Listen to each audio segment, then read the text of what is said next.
If you want to make your edits look smoother, more dynamic, and way more professional, learning how to use keyframes in CapCut is one of the best skills you can pick up. Keyframes let you animate movement, zoom, position, opacity, and more. So instead of a clip just sitting there, you can make it glide, zoom, fade, and transform exactly the way you want. In this tutorial, I'll show you how to use keyframes in CapCut on PC step by step, so you can start creating cleaner, more engaging videos right away. And if this video helps you out, make sure to hit like and subscribe for more easy CapCut tutorials just like this. Let's jump in. First, open CapCut on your PC and add your media to the timeline. You can drag and drop your video clip, image, or even an audio track into your project.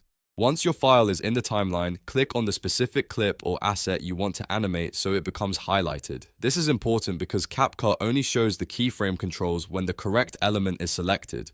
Now look toward the top right panel where the clip settings appear.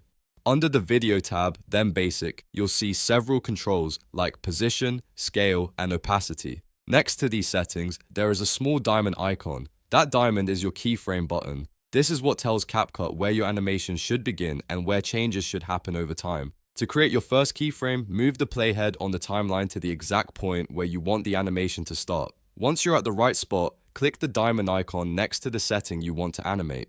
The diamond will turn blue, which means your first keyframe has been placed. You'll also notice a small diamond marker appear on your clip in the timeline, showing that CapCut has recorded that point. From here, the next step is to create the motion or transition you want. Move the playhead forward in time to the point where you want the change to end, then adjust the property value directly. For example, if you want a zoom effect, increase the scale. If you want the clip to slide across the screen, change the position. If you want a fade effect, lower the opacity. As soon as you change that setting, CapCut automatically creates the second keyframe for you. What CapCut is doing here is building a smooth transition between those 2 points. So if you set one keyframe with the clip small and another keyframe later with the clip larger, CapCut will animate the zoom in between them. The same idea works for movement, transparency, and other effects. That's why keyframes are so powerful. They give you full control over how your video moves and feels. If you want to keep animating the same clip, you can repeat the process and add more keyframes.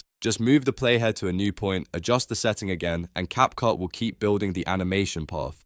This is how you create more advanced effects like subtle zoom-ins, smooth pan movements, text reveals, and dramatic transitions that look much more polished than a static clip. A great tip is to keep your keyframe changes smooth and intentional. Small changes often look cleaner than huge jumps, especially for professional-looking edits. You can use keyframes to direct attention to a subject, emphasize a product, or make a simple clip feel much more energetic. Once you get used to the flow, it becomes very easy to experiment and build your own style. So, to recap, you add your media, select the clip, find the keyframe diamond in the top right panel, place your first keyframe, move forward in time, change the property, and let CapCut create the next keyframe automatically. Then repeat the process as many times as you need. And that's how to use keyframes in CapCut on PC.